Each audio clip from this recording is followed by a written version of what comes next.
I think the advantage is that the chlor-alkali industry is already for a lot of decades having experience in producing hydrogen. So far we have seen it as a little bit neglected molecule, I would say, as primarily we were setting up the industry to make caustic first. Then we also, of course, made use out of the chlorine.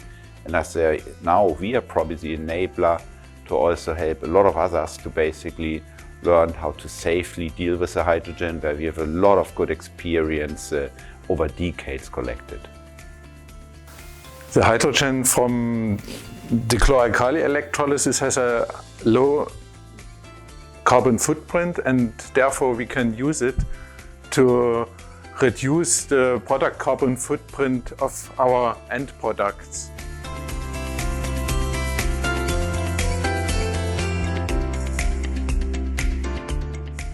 I think what we would need is to have a clear picture on how hydrogen can be accounted for in ETS, in the quota of renewable fuels.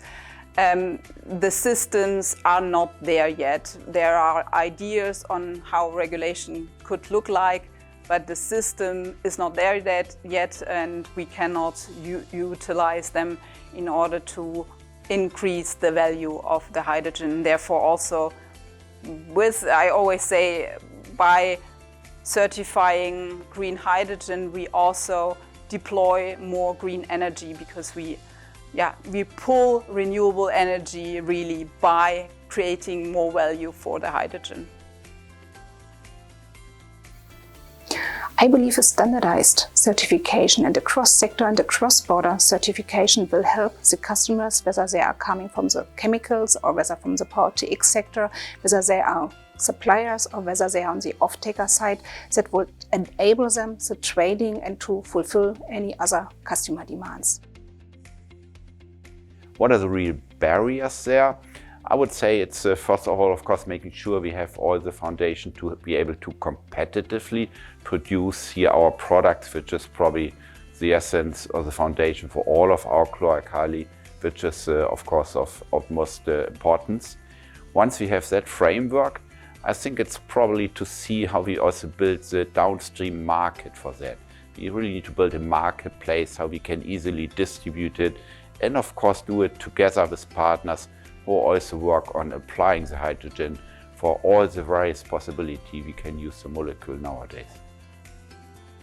We heard some of the figures for how much renewable energy is needed, not only to meet some of these hydrogen targets, but also the electrification targets that we see set within Europe. And these are huge figures that we're talking about. So they're really, and we didn't hear it discussed, but there really needs to be some seismic movement in terms of policy support and regulatory support to enable that to happen. There is one major barrier in using hydrogen for high temperature processes, and that is that if you combust it, if you burn it to release its energy, you are potentially also creating a lot of harmful emissions. Nitric oxide. Nitrogen from the air, if it is in a high temperature, it will form nitric oxide, which is very bad for the trees and for the environment. And in natural gas, lots of burners have been developed to minimize those NOx emissions, as they are called. But for hydrogen, the technology is still in a very immature stage in that respect. So hydrogen combustion is very easy, but to combust it with minimal harmful emissions, that is a real challenge. Now, in our technology, because we already have substituted natural gas with 100% hydrogen, we've already cut out any of the carbons. Now, in addition, because we don't burn any ambient air, because we burn pure oxygen, we also cut out any nitrogen that would otherwise enter the process. Now, this is very, very important, because the hotter the flame, the more NOx the process will be producing. But if you don't introduce any nitrogen in the first place, you also have solved the NOx issue.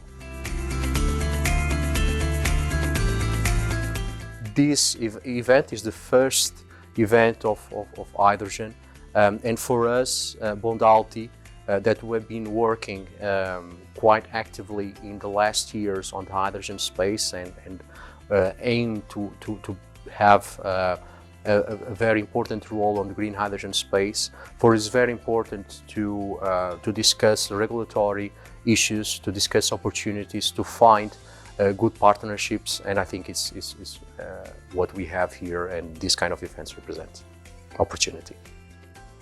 I found it most useful that we had here the different partners together, because it was pretty clear it will not be only chlor-alkali, but we can play a critical role in there.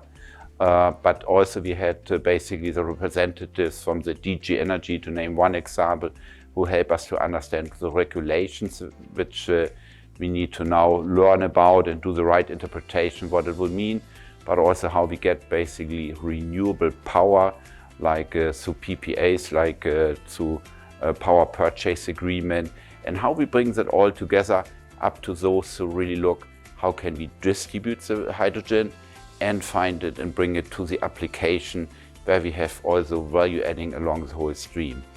And I really love to have all the parties here together, and I think each one learn from each other.